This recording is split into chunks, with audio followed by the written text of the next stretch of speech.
bago natin maipasa,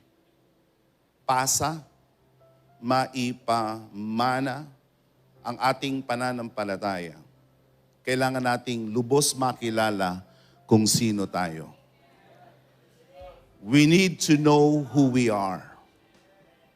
We need to be able to establish all the more our identity, our character.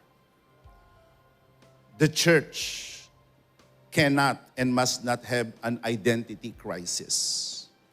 Because when Jesus called the church, He was sure who we really are. We are the church of Jesus.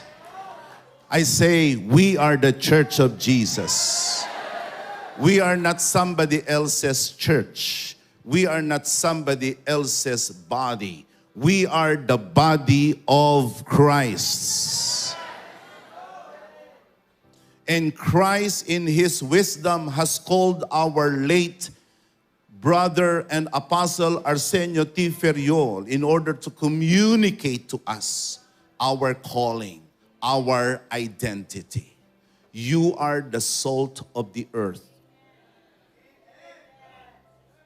Mahalaga na ating maunawaan ang ating pagkakilala.